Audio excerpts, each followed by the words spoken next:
Magandang hapon po sa lahat na narito ngayon. Alam niyo mga kasama, 3 taong nakaraan, dito nagsimula ang nationwide caravan ni Pangulong Bongbong Marcos. Marahil marami sa inyo ang kasama ng panahong yon na siguro matutuloy natin na pinakamalawak at pinakamalaking caravan sa kasaysayan ng halalan sa buong Pilipinas. Ang aking pong paniwala noon, ang Pangulong Marcos ay gagawa ng pagbabago.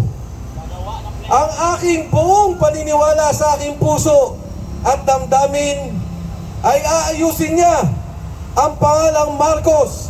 Pagagantahin niya ang kanyang serbisyo at aayusin ang ating bansa para magkaroon ng pag-unlad at pagbabago sa sambayanang Pilipino. Noong unang taon pa lamang po lang umupo si Saldico bilang Committee on Appropriations. At ako din po naman ay kasama sa Kongreso. Hanggang ngayon, napakarami ko pong kaibigan na naninilbihan sa loob ng mababang kapulungan. Narinig ko na ang 20% na sinasabing hingian sa proyekto. Paano po ba ginagawa yan? Hindi naintindihan ng karamihan kung papaano. Alam nyo ho, pag nagsumite ng pondo ang Pangulo ng Republika ng Pilipinas matapos ang SONA, yan po ay pupunta sa Committee on Appropriations. Doon nakalagay, pagpalagay na po natin, 6 na trilyong piso.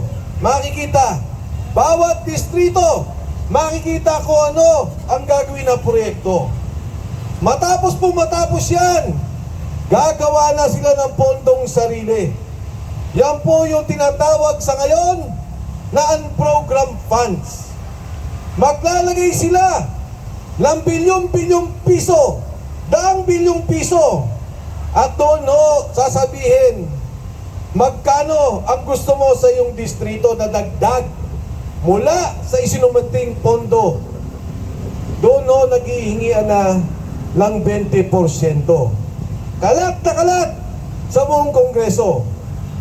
Sino po ang naglagay kay Saldico? Si Speaker Martin Romualdez.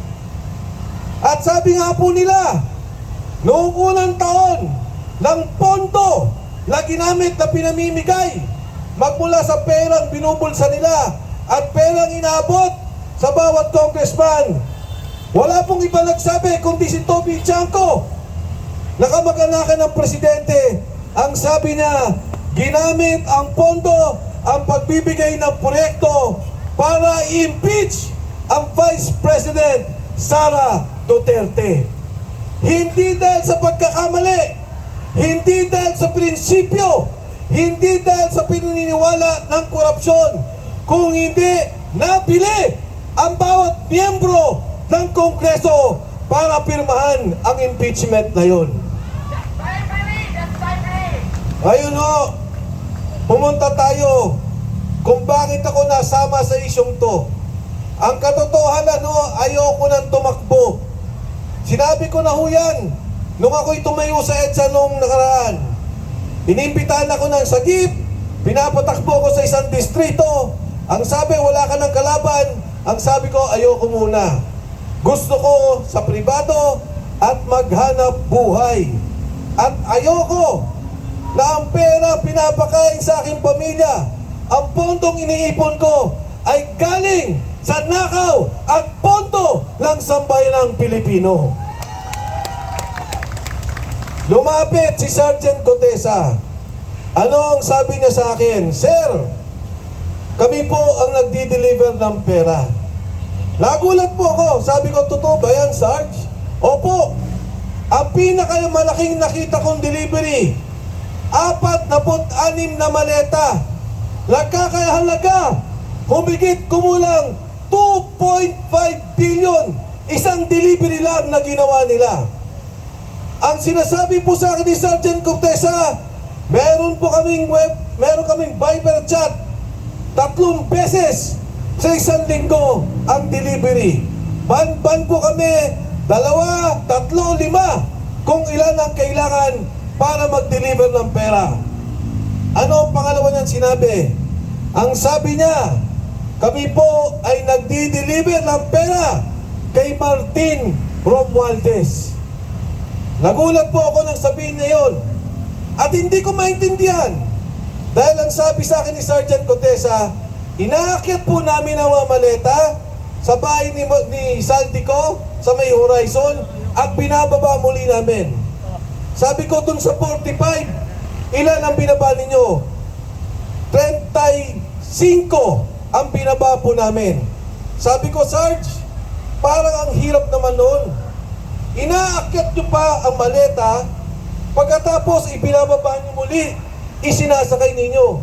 Sabi niya, sir, hindi ko rin po alam kung bakit.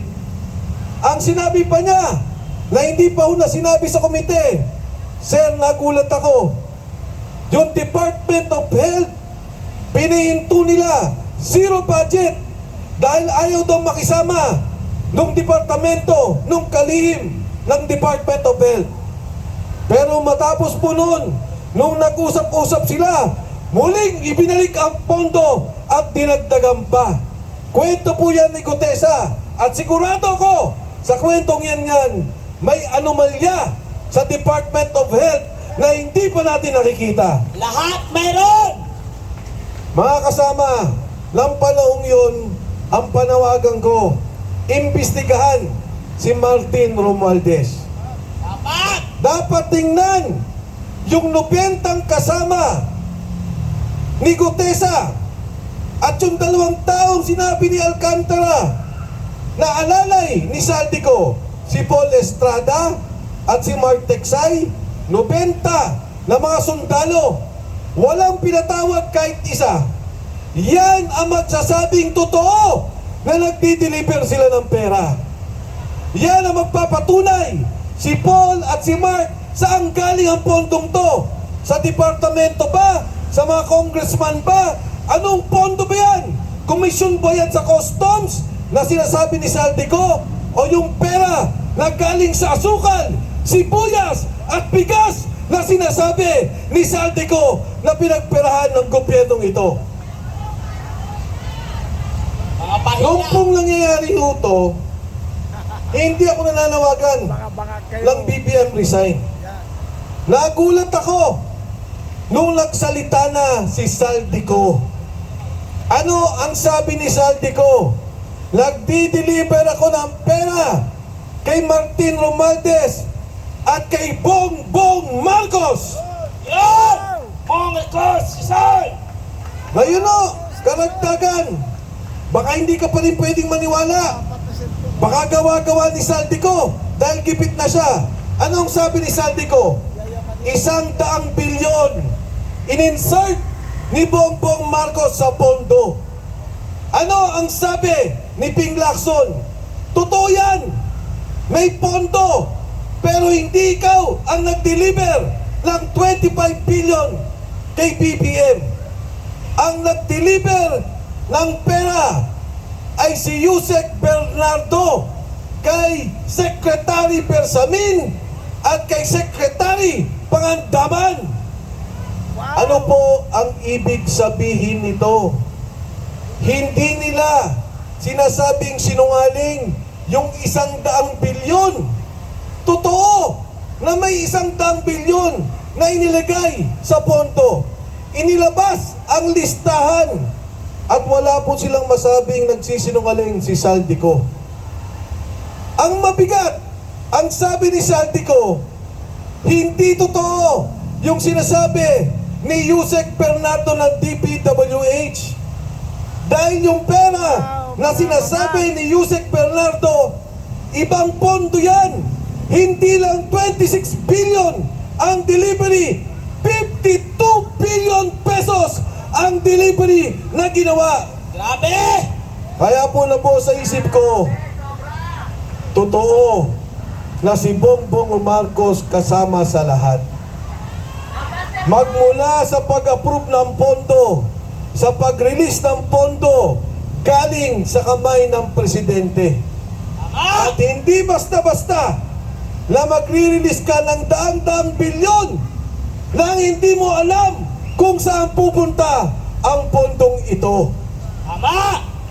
Mga kasama, yung pong lumalabas, 25 billion plus 52 billion, yan pa lang po ang nakikita natin, 77 billion kaagad ang pondo. Grabe! Grabe ang pagnanakaw na to. Organisado, sistematiko to, at hindi magagawa kung hindi ang leader mo, ang hepe ng sindikato, ang presidente ng Republika ng Pilipinas na si Bongbong Marcos. BBM resign! BBM resign!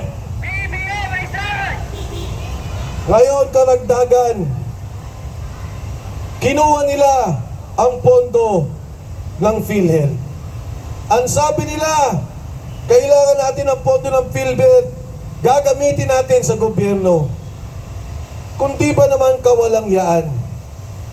Madami nang namamatay sa sakit. Marami ang may cancer. Marami ang nagpapadialysis. Marami ang naaksidente. Ngayon, ang mga ospital, ayaw na ng garantiya ng PhilHealth dahil alam nila na walang pondo. Alam nyo, ipapaliwanag ko sa inyo, ang pinirma nila 89 billion pesos. Lumabas pa lang yung 60 billion pesos hininto ng Korte Suprema. Ang pondo ng gobyerno na ibinibigay bilang kontribusyon sa PhilHealth ay 70 billion pesos. Yung 60 billion na nawala, kontribusyon ng bawat isa dito yon. Pera po natin yon. Kaya may nawala na 60 billion, hindi pa nagbigay ng 70 billion, 130 billion ang nawawalang pondo sa programang pangkalusugan. Bilang paliwanag, alam nyo po, pag nagpunta ka ng Thailand, na ospital ka, kahit anong sakit, ang binabayaran mo lang 10% dahil may pondo ang kanilang programa. Magpunta kang Singapore, pag ikaw ay na ospital at ikaw ay isang Singaporean, wala ka lang binabayaran, 0.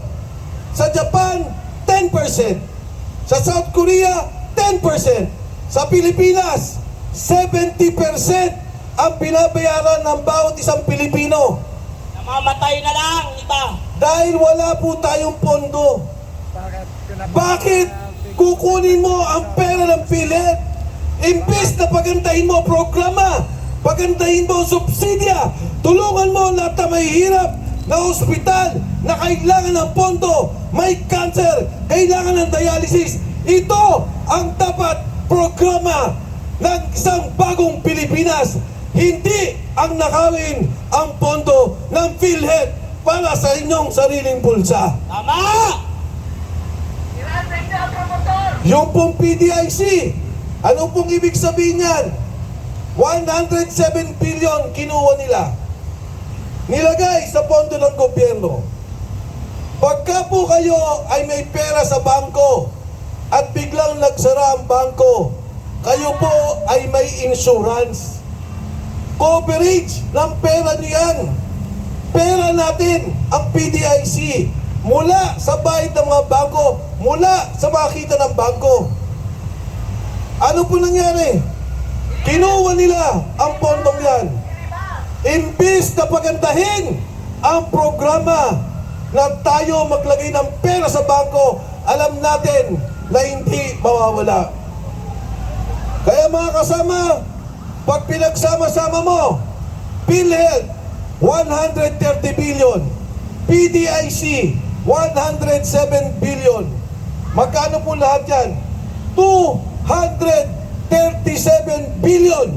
Saan napunta ang perang yan? Sa bulsa ni Marcos! Napunta sa flood control at sa bulsa ng mga nakaupo sa Kongreso, Senado at sa bulsa ni Saldico, ni Speaker Martin Romualdez, ni First Lady Lisa Marcos at sa bulsa ni Bongbong Marcos. Tama! Woo! Kaya po ako nandito ngayon bilang pakikisa sa isang matapang na kasama sa ating Kongreso. Pinapaliwanag ko po ang lahat ng isyong to at kahit sino sa Kongreso, sa Senado o sa Kabinete na gustong tumibate ay haharap ako. Ang ginawa nila kay Kiko Barsaga ay kawalang-yaan. Ang tao walang ginawa kundi magsalita lamang ng katotohanan, magsalita ng kanyang iniisip, magsalita ng kanyang damdamin. Walang ninakaw si Kiko Barsaga! Tama! Protect Kiko! Kaya po ako nandito dahil ako yung nakikisa sa kanya at nakikisa sa lahat sa inyo. Kung gaya na nilang gawin kay Kiko Barsaga yan, ay gagawin nila sa lahat ng tao. Si Captain Dado Enriquez, kinasuhan na. Si Dison, rebellion. Si General Romy Pokis, kinasuhan na. Si Dison, rebellion. Yung nasa kaliwa ko, kinasuhan na.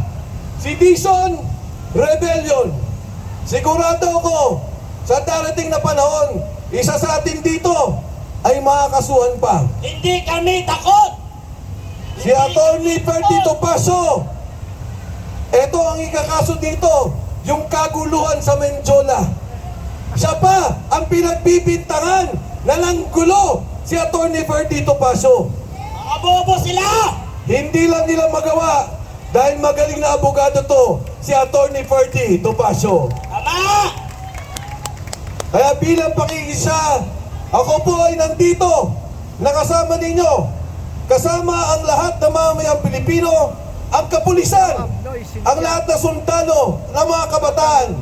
Panahon na po na magsalita tayo, panahon na magkaisa tayo, itigil na ang kawaliang sa gobyerno, pigilan ang sindikato at ipaglaban natin ang kinabukasan ng sambayanang Pilipino. Maraming salamat, magandang hapon sa inyong lahat.